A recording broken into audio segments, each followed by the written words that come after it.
Meta presión ya para que... Uy.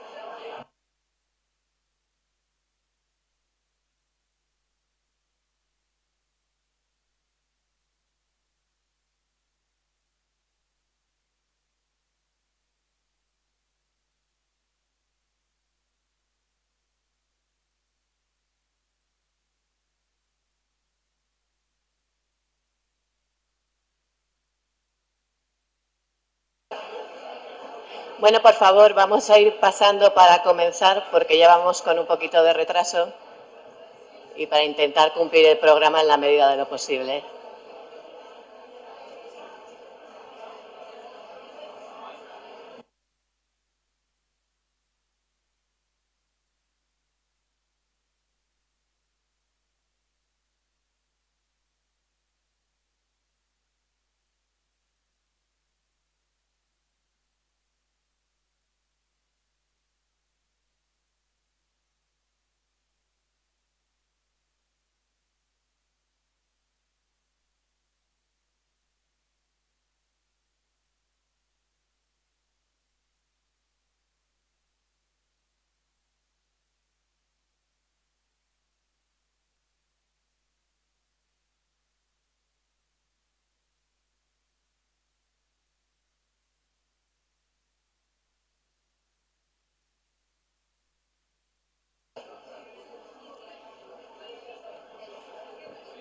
Bueno, comenzamos.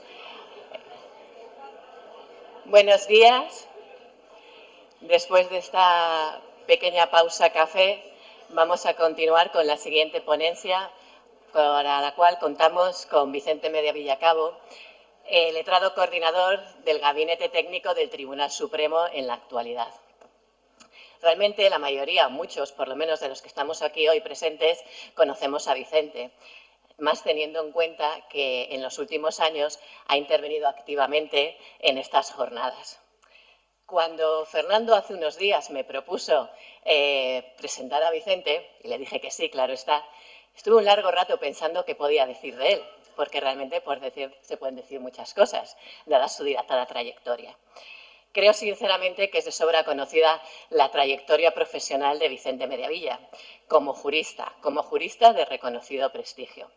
Precisamente por eso, porque es realmente conocida, no voy a dilatarme o no voy a extenderme ahora en reconocer todos, que son muchos, todos sus extensos méritos académicos y profesionales. No voy a hablar de cómo comenzó como letrado de servicio jurídico en el Gobierno de Cantabria, cómo fue jefe de servicio jurídico. Tampoco voy a extenderme en relacionar todos aquellos méritos que ha tenido y que son muchos como gestor público, entre los que me gustaría destacar algunos hitos que han sido fundamentales para la Comunidad Autónoma de Cantabria.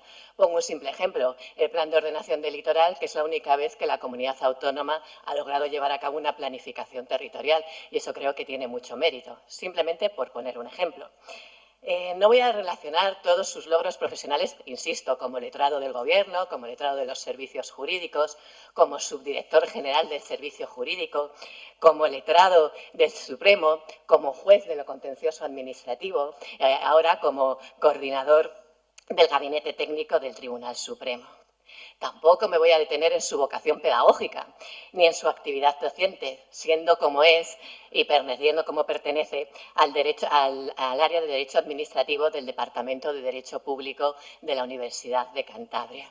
No voy a mencionar, porque estaríamos mucho rato, sus extensos artículos doctrinales sobre variedad de materias, o tampoco voy a mencionar la brillante tesis doctoral que ha leído y ha presentado hace poco, en diciembre de 2023 de este año, sobre la responsabilidad patrimonial derivada de errores de diagnóstico prenatal.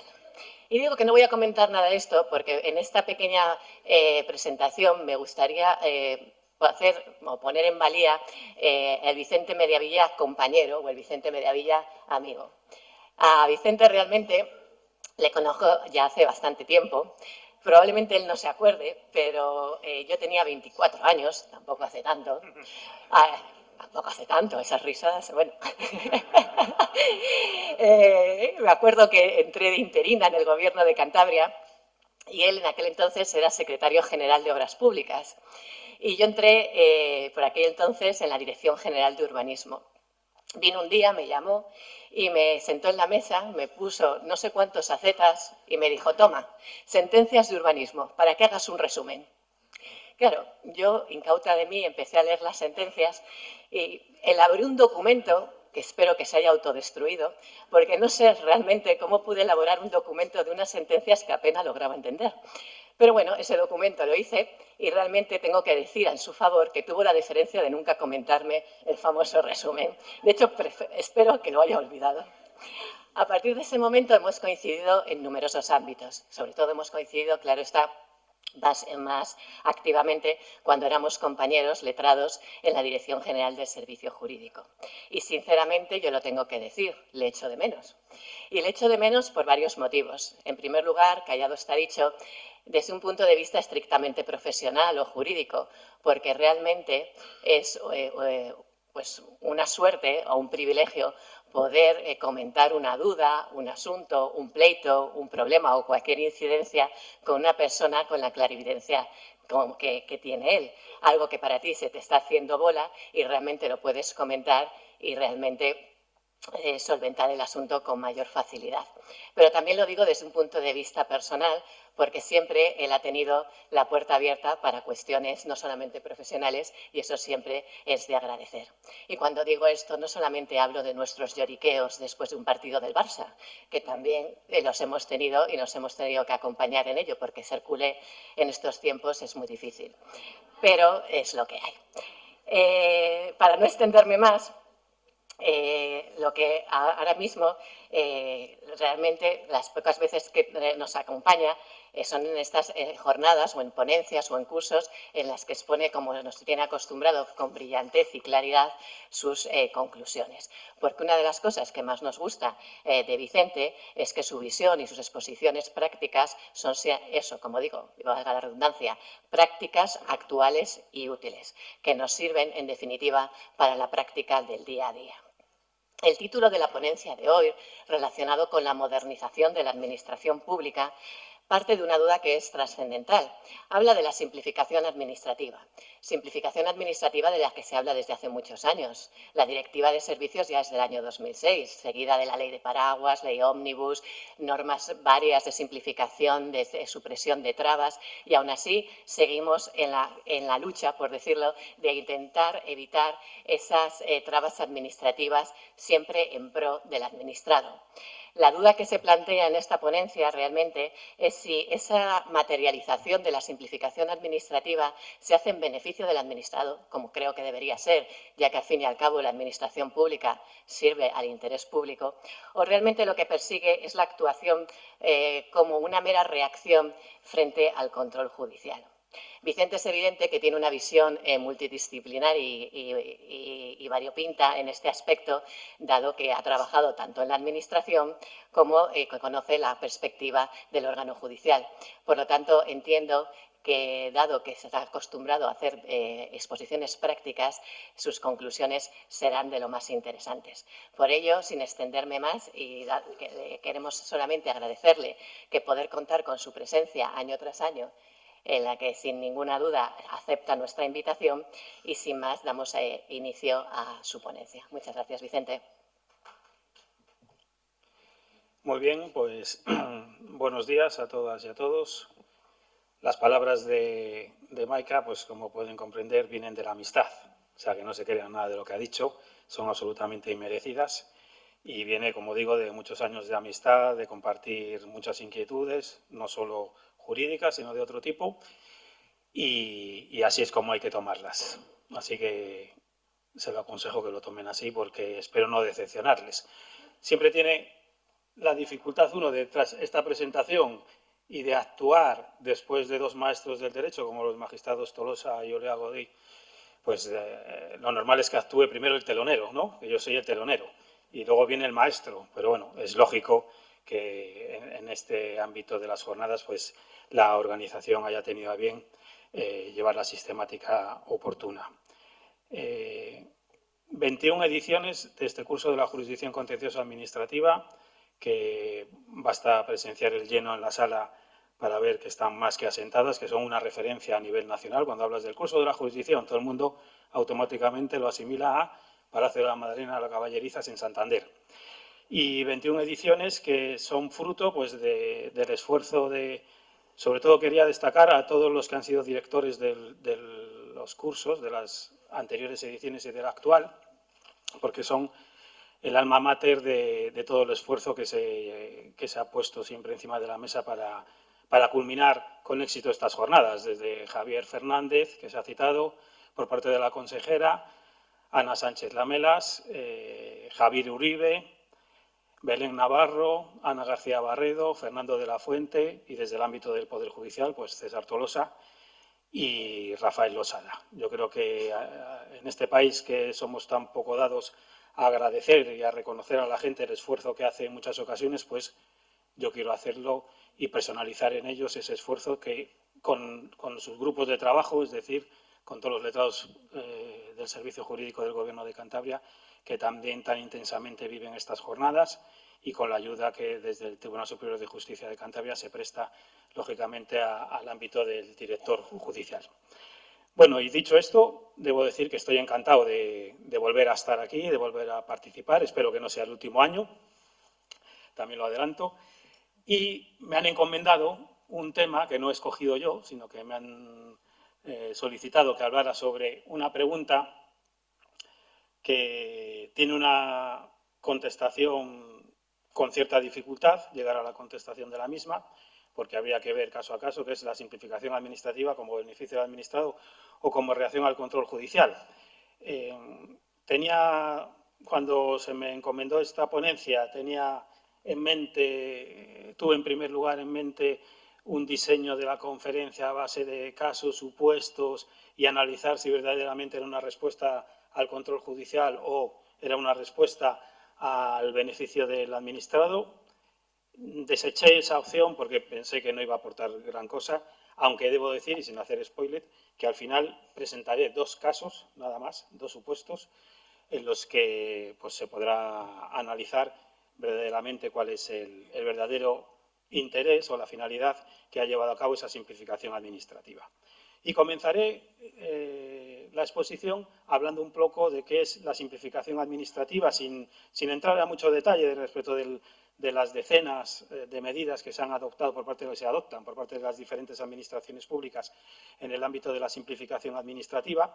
Esta es una cuestión que, como se dijo en una de las ponencias precedentes, pues viene arrastrándose desde los orígenes. Ya Alexis de Tocqueville, en su Democracia en América, señalaba que la proliferación de una burocracia administrativa puede sofocar la iniciativa individual y la libertad y provocar la inhibición de la participación pública. Es decir, ya advertía en pleno siglo XIX de esos riesgos de la excesiva burocracia, a lo que podía conllevarnos o a lo que podía suponer.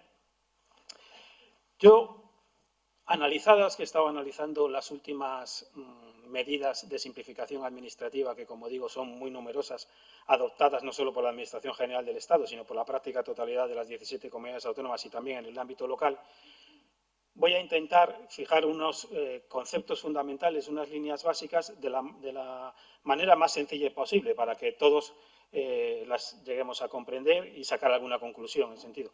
¿Qué es la simplificación administrativa? Pues, a mi juicio, es toda actividad dirigida a hacer más sencilla, más fácil y menos complicada la actuación de las administraciones públicas y presenta una doble vertiente.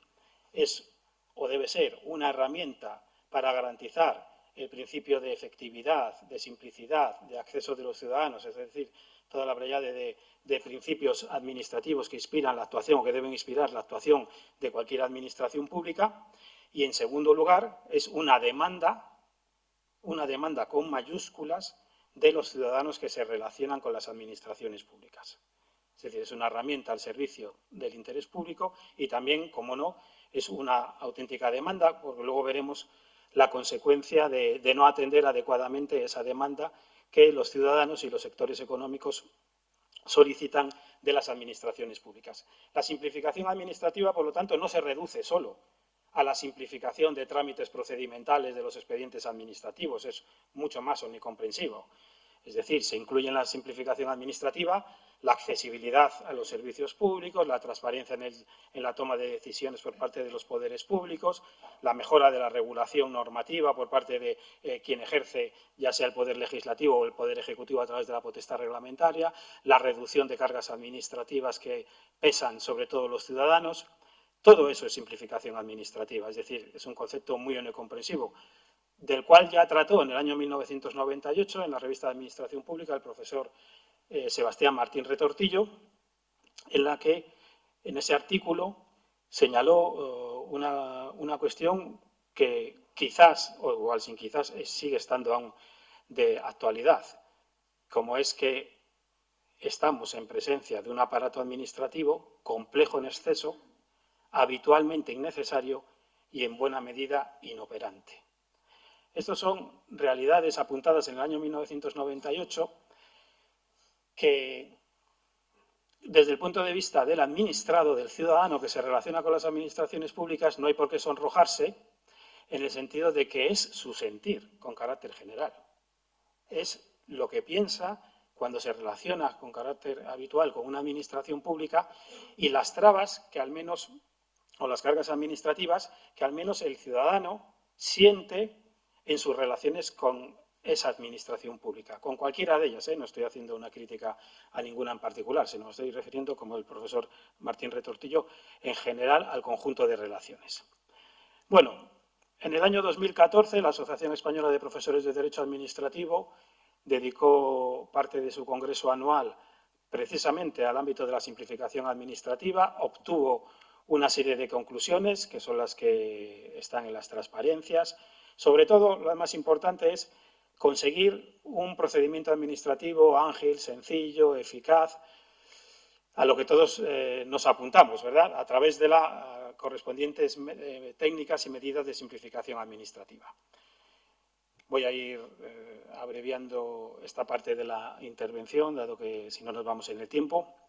Pero bueno, como digo, conclusión final, alcanzar ese procedimiento adecuado. Alcanzar el procedimiento adecuado que preserve el interés público y también que coneste con las garantías de los ciudadanos en sus relaciones con las administraciones públicas. Porque, claro, cuando hablamos de simplificación administrativa, cuando hablamos en general del actuar administrativo, no podemos perder de perspectiva dos cuestiones esenciales. En primer lugar, la adecuada defensa del interés público, que es el fin que debe preservar la administración pública, que, como muy bien ha señalado el profesor Martín Rebollo, no tiene por qué coincidir con el interés de la administración pública, pero la administración pública sí que tiene que preservar, en todo caso, el interés público. Y esa preservación del interés público, de actuar con base en el mismo, tiene también que compatibilizarse con la tensión que debe de existir entre las exigencias garantistas de garantía efectiva en que consiste el procedimiento administrativo con todo el conjunto de principios de eficiencia, eficacia, celeridad contemplados en los artículos 3 y 4 de la Ley 40/2015. Y esa tensión entre garantía del ciudadano y eficacia administrativa para preservar el interés público está presente pues, en la mayoría de los expedientes administrativos o en muchos de los expedientes administrativos que se tramitan día a día por el conjunto de las administraciones públicas. Porque fíjense, esto, aunque no lo parezca, es el diagrama de un procedimiento administrativo al que debe de acudir una persona que quiere ejercer su derecho a la prestación de ayuda a morir, es decir, la famosa eutanasia. Esta es una cuestión que analicé en el ámbito de la tesis doctoral que ha citado Maika. Este procedimiento administrativo, que lógicamente, y más en un ámbito como este, la tensión está presente entre la garantía del interés público, la preservación del interés público y la garantía del ciudadano que tiene derecho, porque así se ha reconocido por la Ley Orgánica 3/2021 y dos sentencias del Tribunal Constitucional, tiene derecho a que desde los sectores públicos, del sector público, se le preste la ayuda a morir en unas determinadas circunstancias. Pues este procedimiento administrativo, este alambicado procedimiento administrativo, garantista, como no puede ser de otro modo, porque claro, cuando se adopta, más que cuando se adopta, cuando se ejecuta la decisión, no tiene marcha atrás, este sí que es un procedimiento que no tiene marcha atrás, pues A efectos de la administración pública que lo diseña con base en los preceptos establecidos en la Ley Orgánica 3/2021, puede parecer sencillo, pero es tremendamente complejo, teniendo en cuenta, además, que se trata de una resolución que se debe adoptar en un muy breve periodo de tiempo. Con todos los trámites acortados en el plazo, como no puede ser en el tiempo, como no puede ser de otro modo y manera, con la intervención del paciente, la solicitud, el médico consultor, el médico responsable, la intervención de una comisión de garantías, etcétera, etcétera, pues la cantidad de trámites que tiene que llevar a cabo una persona, cumplimentar, que se encuentra en una situación muy delicada y que adopta una decisión pues, muy personalista, muy personal, muy respetable, no cabe duda, y también en una situación compleja o delicada, como he dicho. Bueno, pues este procedimiento administrativo diseñado, que es un procedimiento en teoría ágil, como debe serlo, ha supuesto que los años 2021-2022 no están publicados, son los datos del 2023, por eso no los he podido traer. De las 576 solicitudes que se ejercitaron en España, 288 prestaciones se realizaron efectivamente, pero el dato más significativo es que hubo 184 fallecimientos antes de resolverse el procedimiento y más del 60% fuera del plazo legalmente establecido para finalizar el procedimiento. Lo cual quiere decir que en esa tensión entre la preservación del interés público y la preservación y garantía de los derechos de los ciudadanos hay una quiebra evidente de ciudadanos, de derechos de ciudadanos que no han podido ver satisfecho lo que era su deseo y a lo que tenían, a su vez, pleno derecho.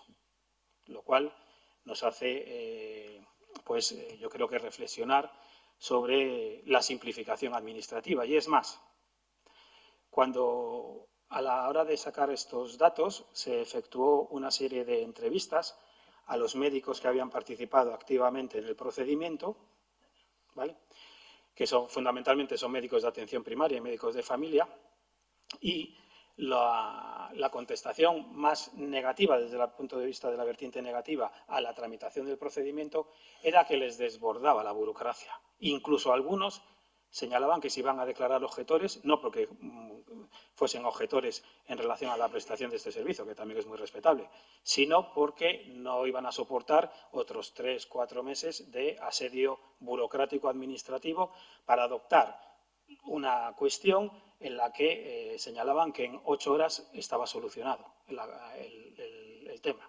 Entonces, claro, yo cuando leí esas manifestaciones de unos cuantos médicos que habían participado durante el 2021 y 2022 en esto, es evidente que algo no funciona en el ámbito de la tramitación administrativa. No sé qué medidas se puedan adoptar, obviamente, pero es evidente que hay que seguir profundizando en esa simplificación. Y la simplificación administrativa supone un aspecto esencial, que es la reducción de cargas administrativas. ¿Qué es una carga administrativa? Pues toda actividad de naturaleza administrativa que un ciudadano debe realizar ante la administración pública, derivada de una normativa que le impone realizar esa actuación, desde una simple solicitud, obligación de comunicar datos, rellenar estadísticas, rellenar documentos, formalizarlos, desplazamientos innecesarios, etcétera. ¿Y cómo se pueden reducir las cargas administrativas? ¿Cómo se puede simplificar esa actuación de los ciudadanos ante las administraciones públicas? Pues del conjunto de normativas que están aprobando sobre todo las comunidades autónomas, también la Administración General del Estado y la Administración local, pues desde la eliminación de obligaciones innecesarias, el cumplir efectivamente el artículo 28 de la Ley 39 de 2015, es decir, no presentar documentos que ya ven en poder de las administraciones públicas o que hayan sido elaborados por cualquier administración pública.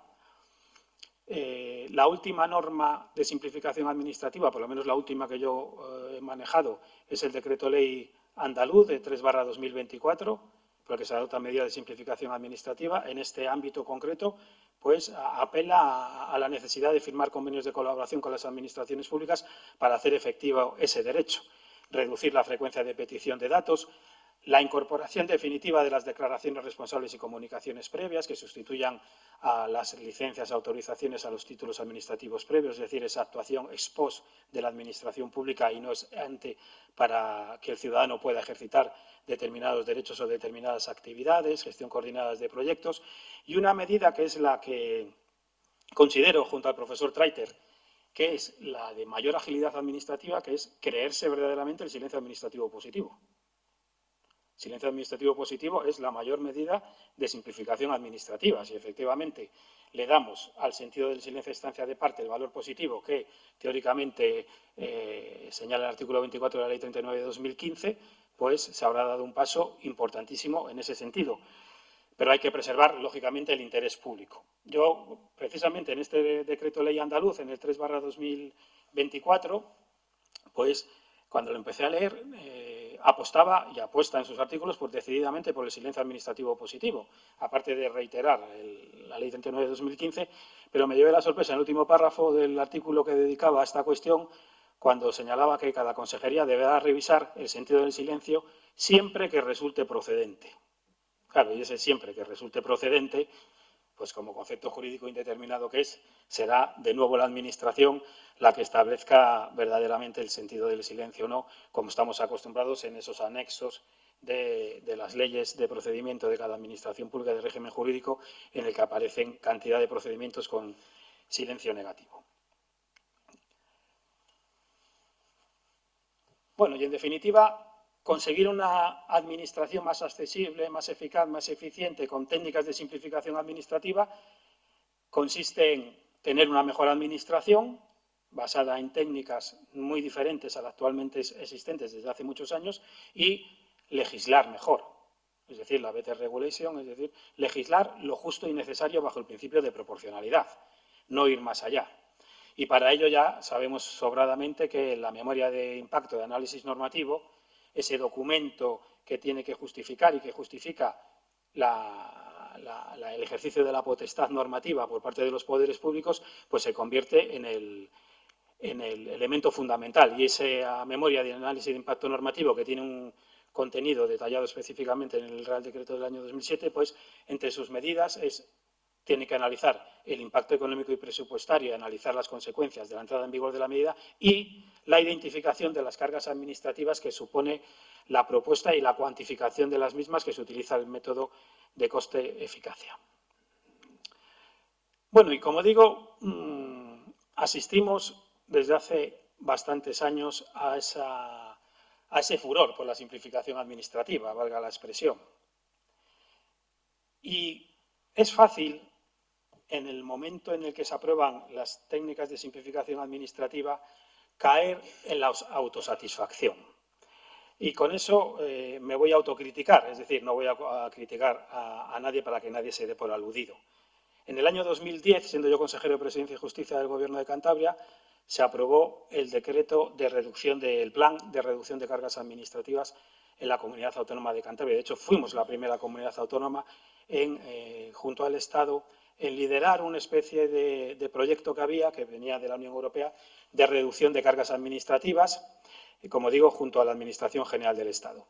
Y con unas declaraciones grandilocuentes del consejero, es decir, de mi persona, diciendo que vamos a alcanzar la panacea de la administración pública, vamos a alcanzar esa administración accesible, cercana al ciudadano, que va a ser cuestión de 2 o 3 años, no más allá. Y resulta 2008-2010 es cuando se llevó a cabo esa actuación, que algunas cosas se hicieron en positivo, sin lugar a dudas, pero que no se alcanzó esa panacea porque, sin ir más lejos, el decreto 135/2023 crea en Cantabria la Comisión Delegada del Gobierno para la Simplificación Administrativa y Reducción de Cargas Administrativas, y en su preámbulo, que le voy a evitar la lectura del mismo, considera que es absolutamente necesario que esta administración, entre comillas, desfasada, pues tenga que modernizarse, etcétera, etcétera. Por lo tanto, la apuesta por parte de los gestores públicos yo creo que es firme y decidida, y eso tiene mucho que ver con la respuesta a la pregunta. Y yo estoy convencido que cuando un gestor público apuesta por un plan de simplificación administrativa y adoptan medidas bien normativas o bien organizativas, está apostando verdaderamente por garantizar ese principio de efectividad y eficacia, esos principios correspondientes a la adecuada gestión administrativa, pero la realidad nos aleja de nuevo. Basta que hemos visto el ejemplo que he citado de la eutanasia, pero la realidad nos aleja al sentimiento que verdaderamente tiene el ciudadano. La OCDE clasifica a España en la cola de los países de altos ingresos en cuanto a facilidad para hacer y gestionar y generar negocios. Y nada más y nada menos nos desplaza al puesto 45 en cuanto a los requisitos para la puesta en marcha de una empresa por parte de los requisitos exigidos. Casi nada. En los fondos de Next Generation, Resiliencia, etcétera, tan habituales últimamente, esta es una noticia de prensa justo de la semana pasada de un periódico nacional, las pymes solo reciben el 10% de las ayudas de fondos europeos y achacan ese escaso porcentaje a la burocracia, a los costes asociados y a la falta de tiempo que frena a las pequeñas empresas que carecen de capacidad para llevar a cabo la gestión de las subvenciones. Esa es la realidad, queramos o no queramos, pese a los intentos denodados y de buena voluntad de los gestores públicos de cada momento de conseguir una administración mucho más sencilla. Porque conseguir una administración eficaz, eficiente, cercana al ciudadano, accesible, que resuelva en tiempo, en modo y manera, de forma adecuada, los legítimos derechos e intereses de los ciudadanos que se relacionan con la misma, tiene mucho que ver con el principio de derecho de buena administración. En eso consiste la buena administración. Como muy bien decía César Tolosa, consagrado en el artículo 41 de la Carta Europea de Derechos Fundamentales, que lo que viene a invocar en sus distintos apartados es, oiga, que la Unión Europea requiere una administración ágil, eficaz y eficiente. En eso consiste. Que nuestro Tribunal Supremo lo califica como un nuevo paradigma, casi nada, un nuevo paradigma del derecho del siglo XXI a un nuevo modo de actuación pública y que ha supuesto, entre otras cuestiones, en el ámbito tributario, en el ámbito de función pública, en el ámbito del urbanismo, del medio ambiente, de procedimientos sancionadores y más ámbitos diferentes, ha supuesto la declaración de ilegalidad de actuaciones administrativas precisamente porque no han respetado el principio de buena administración en su actuar administrativo. Es decir, no se trata este derecho fundamental de nueva generación de un mero desideratum, no. Se trata de que tiene una aplicabilidad práctica y que, de hecho, los tribunales, respuesta judicial, están actuando con base en el mismo y exigiendo que se lleve a buen puerto y a buen término, cosa que me parece altamente positiva y estoy completamente de acuerdo. Porque la jurisprudencia, sobre todo la jurisprudencia de la Sala Tercera, es bastante flexible, de hecho se la critica por parte de algún sector doctrinal, su flexibilidad a la hora de enjuiciar y de llevar a cabo actuaciones en relación a recursos contenciosos administrativos, por ejemplo, contra disposiciones de carácter general y la omisión de trámites durante la elaboración de esas disposiciones de carácter general. La Sala Tercera lleva a cabo o utiliza el criterio finalista, es decir, ¿qué trámite se ha omitido? Ya sea un trámite concreto del procedimiento, ya sea la omisión de un informe de carácter preceptivo o no preceptivo, y cuál era la finalidad de ese trámite y cuál era la finalidad de ese informe. Y solo en el caso de que esa finalidad no esté adecuadamente garantizada por la omisión, por la preterición, entonces lleva a cabo la anulación de la norma. Por lo tanto, podía llevar a cabo un criterio más formalista, podía desempeñar sus funciones, no digo con mayor rigor, sino con mayor rigor formalista, y no es así. Hay multitud de sentencias en las que ustedes pueden comprobar esa aplicación del criterio finalista, que me parece además muy acorde con el artículo 3.1 del Código Civil. Por citarles la última que he encontrado, preparando la ponencia, pues esta sentencia del Tribunal Supremo sobre el Real Decreto de Comunicaciones Comerciales de Actividades de Juego ante un recurso de la Liga Nacional de Fútbol Profesional y las repercusiones que tiene la publicidad de marcas de juegos de apuesta en el ámbito del fútbol, pues interpuso recurso contra este Real Decreto y aquí en esta sentencia de 19 de abril del año 2024, es decir, el mes pasado, pues el Tribunal Supremo vuelve a apelar a ese criterio finalista. O esta otra sentencia, que aquí sí que la Sala Tercera. Esta es una sentencia que estoy convencido que va a ser muy invocada ante los tribunales de justicia. Esta es una sentencia relativa a es un recurso de casación, sentencia 12 de marzo del año 2024, es decir, de hace 2 meses, en la que llega al Tribunal Supremo el recurso de casación contra una sentencia del Tribunal Superior de Justicia, Sala de lo Contencioso del Tribunal Superior de Justicia de Valencia, en el que se anula el Plan Especial de Actividades Logísticas del Puerto de Valencia, un plan especial que se había aprobado con anterioridad en 2 ocasiones, que se había anulado en 2 ocasiones, una de ellas por el Tribunal Supremo por defectos formales, procedimentales, la primera de ellas por la falta del informe de demarcación de costas, y que, dado el tiempo transcurrido entre que se aprobó el plan, se anuló en una primera ocasión por el Tribunal Supremo, una segunda aprobación de un nuevo plan, una segunda anulación con posterioridad, pues se aprueba el tercer plan. ¿Y qué ocurre? Que todo está absolutamente ya construido en la zona logística del puerto de Valencia, todo. Y viene aquí la problemática de qué ocurre cuando hay una realidad existente que es una realidad ajena a la legalidad urbanística. Una cuestión muy recurrente en el ámbito del urbanismo, que se puede aplicar a actuaciones logísticas o a otro tipo de actuaciones de carácter residencial o del tipo que se quiera. Pues bien, el Tribunal Supremo, la Sala de lo Contencioso del TSJ de Valencia, había aplicado correctamente la Ley 21/2013 y la de evaluación ambiental y la correspondiente ley autonómica, y había señalado que tenía que anular el nuevo plan por tercera vez porque se había seguido el procedimiento de evaluación ambiental integrada simplificada y no el ordinario, y resulta evidente, como dice la sentencia del Tribunal Supremo, que por la naturaleza del plan, las determinaciones que supone, su extensión, etcétera, pues es un plan sometido a evaluación ambiental ordinaria y no simplificada, con todo lo que eso supone de omisión de trámites, por así decirlo. Entre la simplificada y la ordinaria hay bastante diferencia. Es una sentencia, además, muy pedagógica, porque explica muy bien lo que es la evaluación ambiental y explica muy bien la diferencia entre la ordinaria y la simplificada. Pues bien, el Tribunal Supremo, ponencia de Carlos Lesmes, llega a la conclusión de que efectivamente este es un plan sometido sí o sí a evaluación ambiental ordinaria. O sea, ningún reproche a la sentencia de la Sala de lo Contencioso del TSJ de Valencia.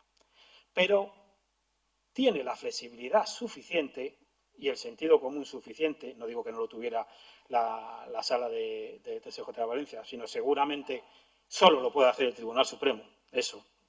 Tiene el sentido común suficiente de decir, mire, pero es que la realidad fáctica de lo que allí está construido no la puedo olvidar, no puedo cerrar los ojos ante ella. Y no puedo cerrar los ojos ante ella que todas las tramitaciones anteriores, precedentes, fueron objeto de, en su caso, de evaluaciones ambientales, y que en este caso también ha habido evaluación ambiental, sí simplificada, que no es la correcta, obviamente, que la Administración tenía que haber ido por la ordinaria, sin lugar a dudas, pero esa realidad, el interés público, la preservación del interés público que se destaca en la sentencia, pues da virtualidad a lo realmente ya existente y, por lo tanto, acomoda, con un criterio jurisprudencial de sentido común, ¿vale?, acomoda la realidad legal a la realidad existente. Digo que estoy seguro que se va a invocar en muchas ocasiones, porque ¿quién no va a tener la tentación de aludir a esta sentencia cuando analice la fuerza normativa de lo fáctico, ¿no? Pero bueno, también mitigo las esperanzas, las expectativas, porque hay un párrafo de la sentencia que está muy bien traído a colación, que dice, en este caso concreto, atendido el interés público de la actuación, etcétera, etcétera, pues tengo esa flexibilidad que parece que el sentido común dice que hay que tener en este caso concreto. Pero bueno, es una sentencia para que veamos que ese criterio finalista que sigue a cabo o que lleva a cabo el Tribunal Supremo. Y hoy en día la simplificación administrativa añadido al control judicial tiene mucho que ver con la sociedad de riesgos en las que estamos inmersos. Hoy vivimos en una sociedad de riesgos, algunos evidentes, notorios, otros latentes. Estas cuestiones las ha trabajado muy bien el profesor Esteve Pardo. Incluso un sector doctrinal amplio en el ámbito administrativo ya da por superada la clásica distinción de las formas de actuación administrativa de Jordana de Pozas, de actividad de fomento, policía y servicio público, y añade una cuarta, la actividad de prevención y precaución. Porque estamos en una sociedad de riesgos en los que la administración tiene que actuar de forma moderada, no ante certidumbres, que esa es la característica del riesgo, sino ante posibles certezas, o sea, ante incertidumbres, perdón, no ante certezas. Es decir, científicamente no hay una constatación fidedigna de una determinada cuestión, pero en cambio sí que hay un peligro, un riesgo, sin tener la solución a ese peligro, a ese riesgo. No sabemos si va a acontecer o no va a acontecer, pero ahí está latente. Y las administraciones, con todas sus funciones y todas sus competencias administrativas, tienen que dar una respuesta y en muchas ocasiones se tienen que anticipar a ese riesgo. ¿Y cómo juega la doctrina del riesgo con la simplificación administrativa? ¿Hay una compatibilidad o hay una incompatibilidad entre las mismas? En definitiva, ¿cómo se hace jugar el principio de precaución al que está sometida la actuación administrativa en una sociedad de riesgos con la simplificación administrativa? ¿Es posible simplificar y obviar los riesgos? ¿Son posibles declaraciones responsables y comunicaciones previas y ex post que la Administración haga la correspondiente inspección y, en su caso, el ejercicio de la potestad sancionadora y que se ponga en marcha determinadas actuaciones sin que la Administración haya comprobado que se cumplen los requisitos previstos? Hay, de nuevo, aquí una gran tensión entre el principio de precaución y las medidas simplificadoras de la Administración pública. Ya la sentencia del asunto Monsanto del Tribunal de Justicia de la Unión Europea, de la cual derivan luego todas las sentencias que ha dictado el TJUE en relación al principio de precaución en el ámbito medioambiental y de salud pública, pues es una sentencia muy recomendable su lectura porque sí que fija las reglas de compatibilidad entre el principio de precaución, que está por encima, lógicamente, de las medidas de simplificación administrativa, pero, en todo caso, debe ser una precaución fundada y motivada. No adoptar medidas de precaución sin más, sino tiene que haber una consistencia y una base sólida.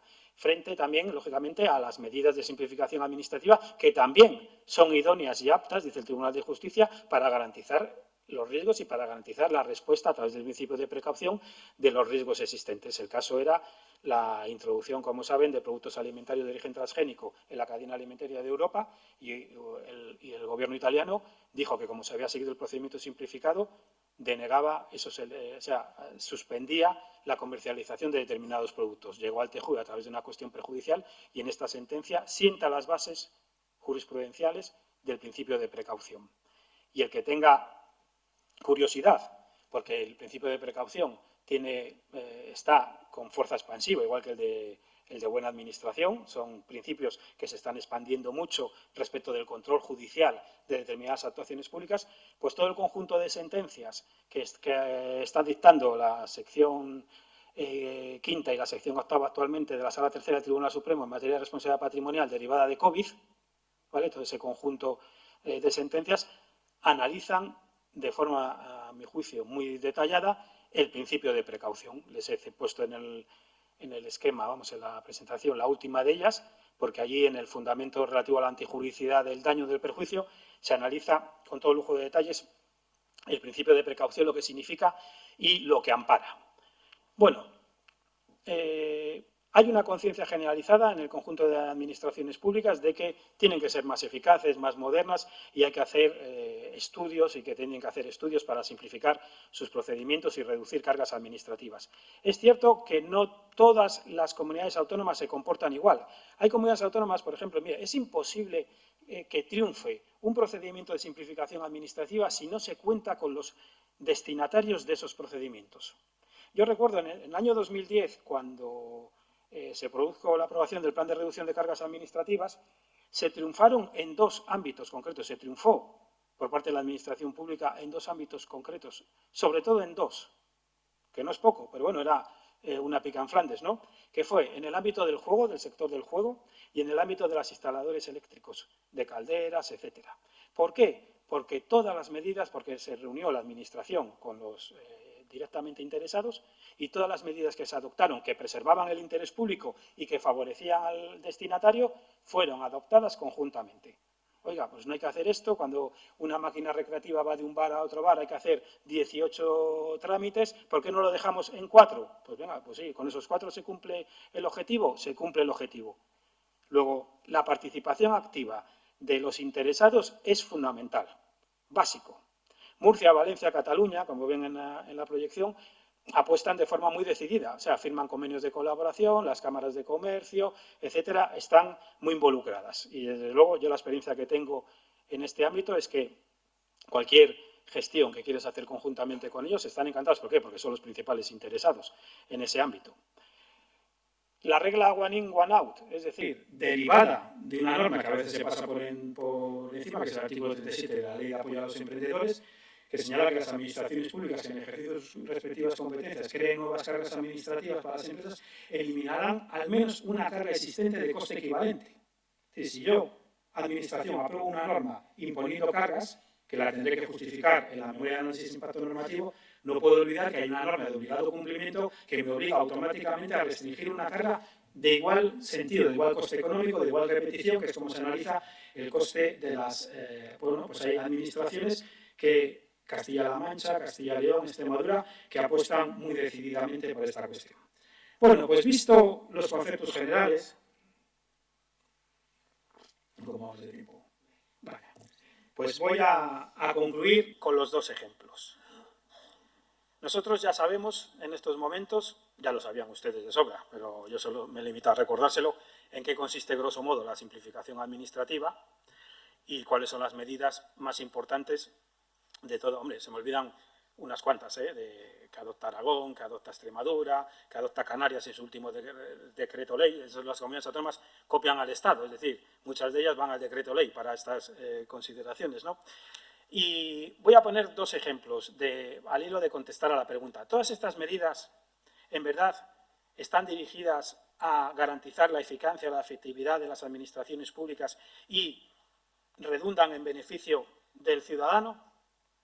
Y ese es el objetivo, la finalidad, el fin que persiguen las medidas y, por lo tanto, no hay interdicción de la arbitrariedad de los poderes públicos, proscrito por el artículo 9.3 de la Constitución española, o verdaderamente se aprovechan estas medidas de simplificación para contrarrestar las decisiones de los órganos jurisdiccionales cuando controlan y enjuician la administración. Ya sabemos, que nos lo enseñó el profesor Martín Rebollo, que juzgar a la administración es administrar. Y de eso no cabe la menor duda, que juzgar a la administración es administrar. Y el que no sea consciente de eso está muy equivocado. Porque cuando uno dicta una sentencia en el ámbito de lo contencioso administrativo, indirectamente está administrando. Indirectamente, aunque no es su función, pero está administrando.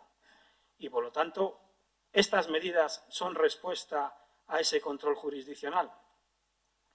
Bueno, pues me decía Maika, ¿te vas a mojar en la respuesta? Digo, sí, me voy a mojar en la respuesta.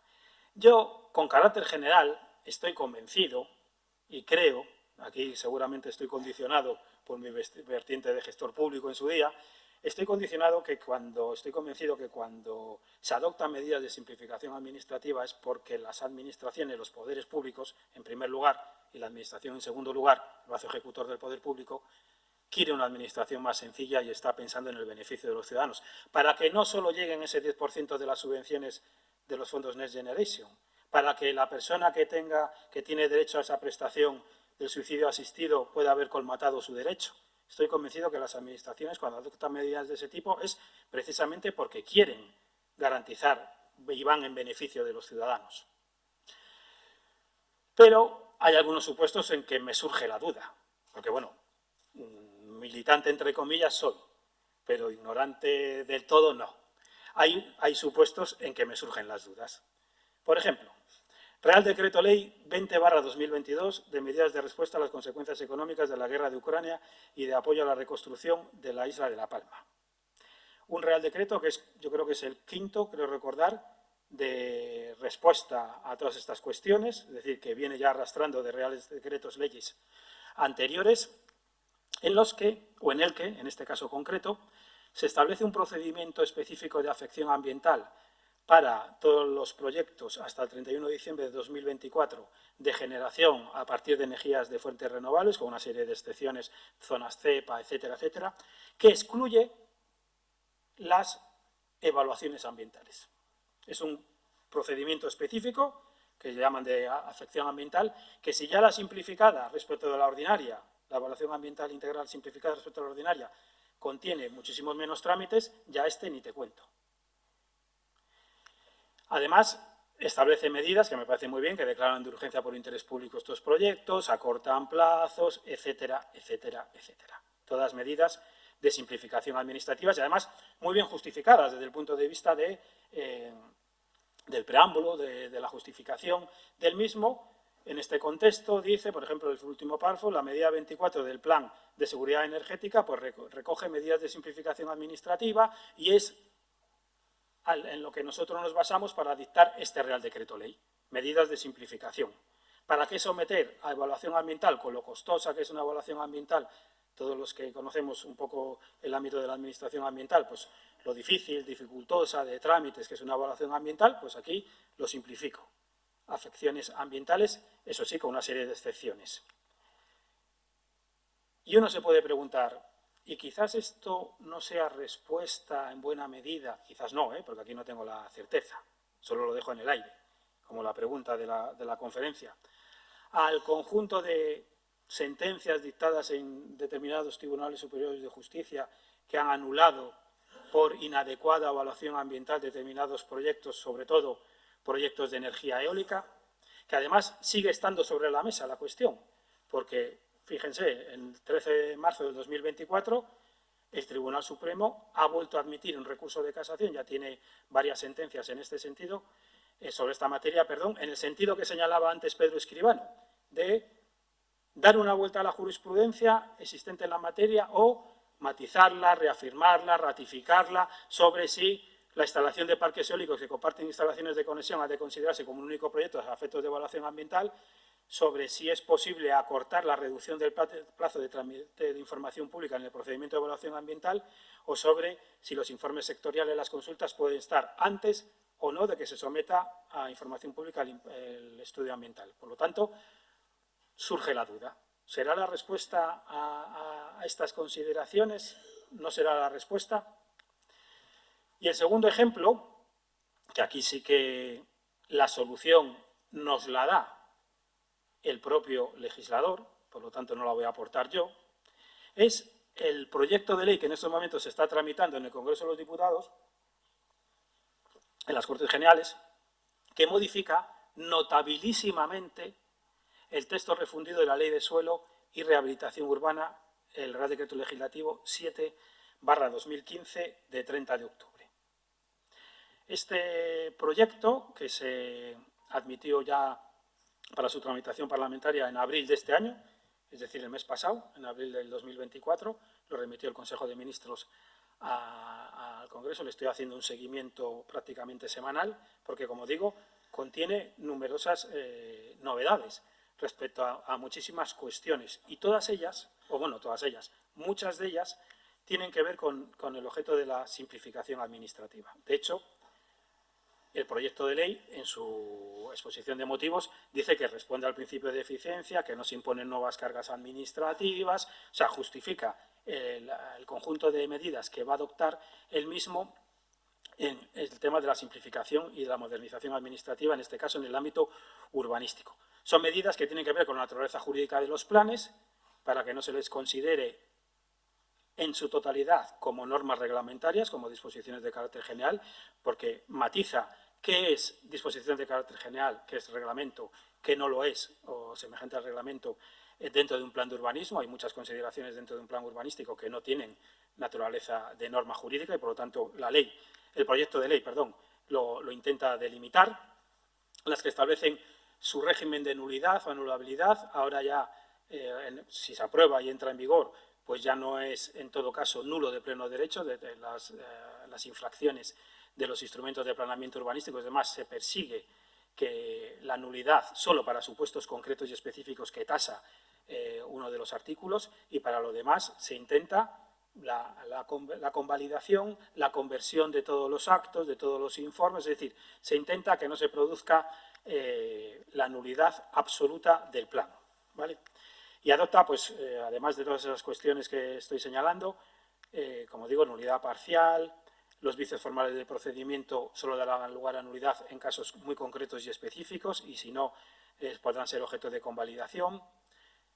Limita al plazo de 4 años el recurso indirecto contra los reglamentos, Es decir, establece aquí además hay una disfunción con la exposición de motivos que espero que se corrija, la impugnación mediante el ejercicio de acción pública por cuestiones formales o materiales, pero tiene que estar las formales ligadas a la sustancia, a la materia, y si no, no estará bien ejercitada la acción pública. Bueno, hay una serie de medidas en relación al silencio administrativo, que son de simplificación administrativa, muy bien. Como vemos, son todo medidas tendentes a favorecer la gestión administrativa en el ámbito urbanístico y, en definitiva, que van a beneficiar al ciudadano, que es sobre el que operan la normativa, los instrumentos del planeamiento urbanístico. Me ha llamado la atención, en esa tensión que vimos entre simplicidad, simplificación administrativa, preservación del interés público y garantía del ciudadano, que está siempre presente, una de las 3 enmiendas a la totalidad, se han presentado 3 enmiendas a la totalidad al proyecto de ley, y una de ellas, la de Podemos, concretamente, señala que está en contra de ese proyecto de ley, por eso presenta una enmienda a la totalidad, por la limitación del derecho de los ciudadanos a impugnar proyectos urbanísticos que vulneren la ley. Es decir, ahí vemos la tensión. Las otras 2 enmiendas a la totalidad tienen que ver, porque son del Grupo Parlamentario Republicano Catalán y de Junts per Catalunya, solo con cuestiones competenciales que consideran que se extralimita. Pues bien, todo este conjunto de medidas responden como decía anteriormente, a medidas de reducir cargas administrativas, simplificación administrativa, o tienen otro trasfondo. Pues, como digo, el propio legislador nos dice que tiene otro trasfondo y que es una respuesta a la actuación judicial, al control judicial. Y lo dice, lo cual es de agradecer que lo diga, porque así no va a caer en intervención de arbitrariedad de ningún poder público, porque lo está reconociendo directamente. Llega a decir, dice en la exposición de motivos, la actividad económica en general, la política de vivienda, la satisfacción de las necesidades de la sociedad, dependen de la ordenación que se haga del suelo y cualquier situación que permita ordenar o someter a instrumentos de planificación revividos y con décadas de defensa temporal en cuanto a las necesidades reales de cada momento, es una situación lógicamente nefasta, como la que se vive cuando se anula un plan. Es nefasto en todos los sentidos. Y a este resultado, es decir, a esta situación nefasta, dice la exposición, no el legislador, porque es un Real Decreto Ley, un proyecto. Y a este resultado, perdón, es un proyecto de ley, me equivoco, es un proyecto de ley. Y a este resultado están conduciendo las declaraciones de nulidad de los instrumentos de ordenación territorial y urbanística. Es decir, está residenciando esa situación nefasta que se produce cuando se anula un plan de urbanismo y se producen todos los desfases de entrada en vigor del anterior plan, etcétera, que vamos a contar en Santander, que estamos ahora con un plan del año 1997. Lo está reconduciendo a esa situación nefasta, a que ese resultado nefasto es como consecuencia de las declaraciones de nulidad de los instrumentos de ordenación territorial. A esto se podría decir, hombre, ¿no será esa situación nefasta, no está ese resultado provocado por las declaraciones de nulidad? Será porque los planes se han hecho mal, digo yo, ¿no? Que los jueces lo que hacen es solo anular, pero porque hay vicios. Si se hicieran bien, pues seguramente, yo sé la dificultad que es hacer planes de urbanismo, nadie me lo tiene que contar, pues me parece un poco, pero por lo menos tiene el valor de decirlo. Es decir, mire, estas medidas de simplificación administrativa en el ámbito urbanístico tan importante para la actividad económica son fruto de respuestas a decisiones judiciales. Pues la respuesta es que sí. ¿Por qué? Porque lo dice el propio legislador. Vamos, lo ha dicho el propio proyecto de ley. Y no sé si en este sentido lo cambiarán vía enmienda. Y esto que les puedo contar. Espero no haberles aburrido mucho. Muchas gracias.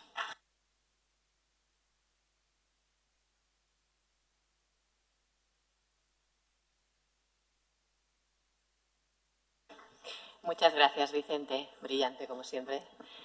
Bueno, haremos un breve turno para no dilatarnos demasiado en el tiempo y no dejar a Susana sin tiempo apenas.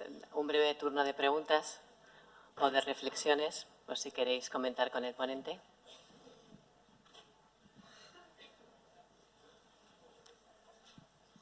Sí, aunque estamos muy mal de tiempo, solo quería dar un dato que afecta a los problemas no ya jurídicos ni jurisprudenciales, sino culturales. La semana pasada se publicó la encuesta de población activa En la encuesta de población activa se da que en España hay 3 millones de empleados públicos, más o menos. El Registro Central de Personal de enero pasado da 2,5 millones. Siempre hay una diferencia de en torno a medio millón porque en el Registro Central de Personal no computan los contratados laborales de menos de 6 meses y algunos otros. Eso significa que son empleados públicos en el conjunto de las administraciones públicas en torno al 5% de la población estatal. En Suecia, la semana pasada, es el 12% del conjunto de la población. El Estado, por poner el ejemplo, tiene ahora mismo en torno a medio millón de empleados públicos, donde están incluidos 130.000 militares de soldado a general, 75.000 guardias civiles, 74.000 policías nacionales y todo lo que resta es hacienda pública, embajadas, etc. 2,5 millones son las comunidades autónomas y no llega a 500.000 los empleados públicos de los 8.131 municipios del país. ¿Tendrá algo que ver eso con la rapidez, eficacia, cercanía, agilidad? Segundo, ¿quién vende ese aumento? Tercero, ¿cómo se compagina eso con una percepción social de que sobran funcionarios? ¿Sobraban sanitarios cuando la COVID? ¿Sobran en el mundo educativo? ¿En la protección del medio ambiente? O sea, el problema o los problemas son globales y colectivos. No es solo un problema judicial, administrativo. Es un problema, yo diría que más allá incluso de económico, es un problema cultural. Y por tanto está conectado con la modernización, agilidad, eficacia, en fin, todo eso que dice la Constitución, que tiene que traducirse luego en políticas que tienen que ver con la economía, lo que se puede, y con la política, lo que se quiere. Gracias.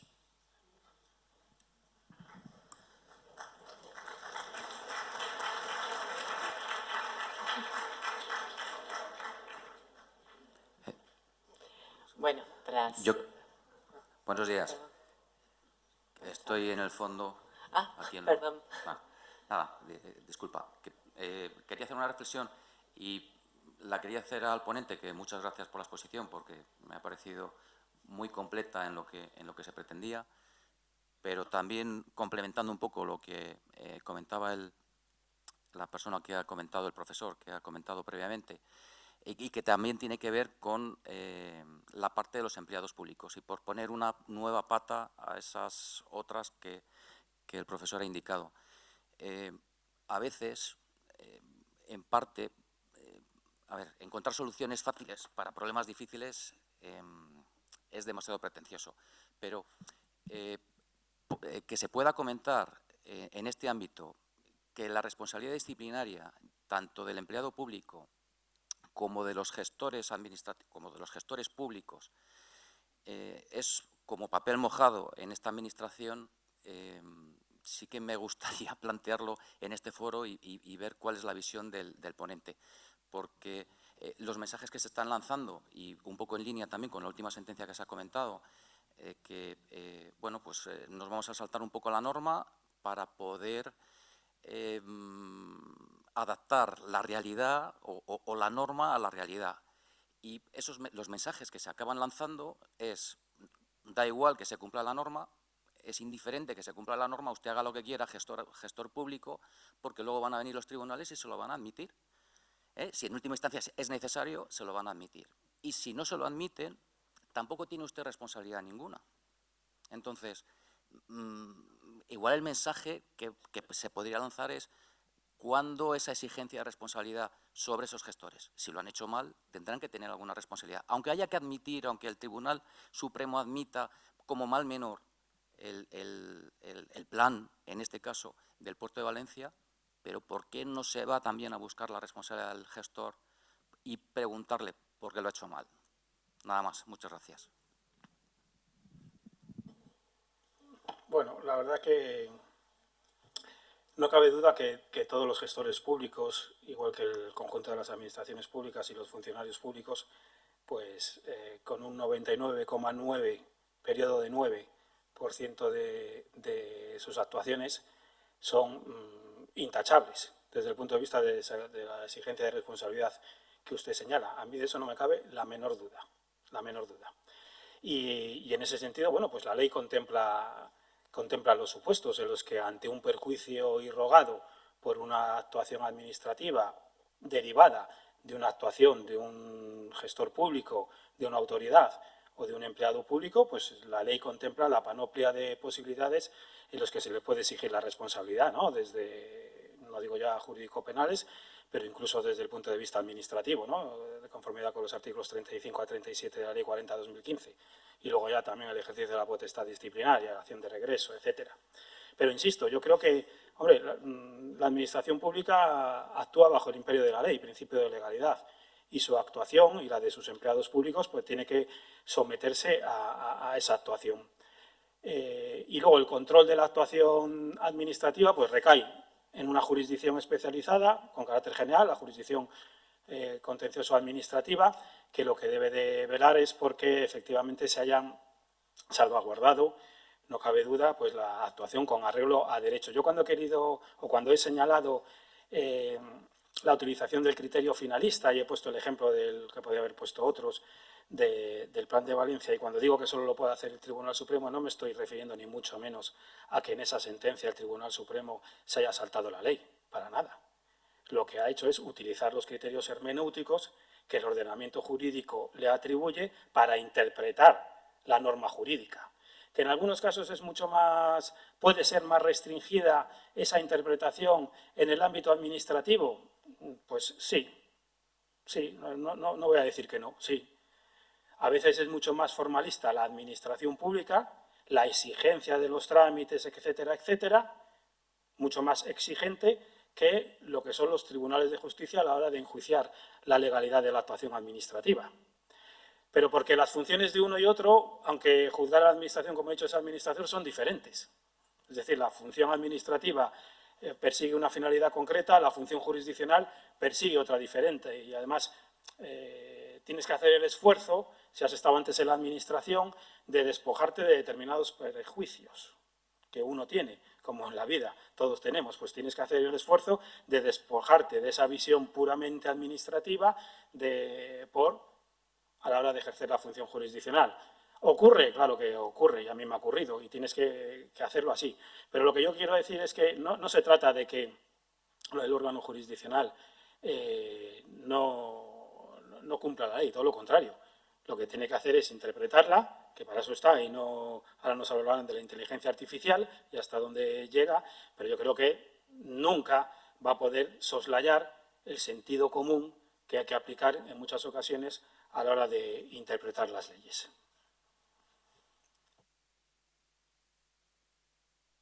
Bueno, muchas gracias a todos. Con esto damos por finalizada esta ponencia. Gracias.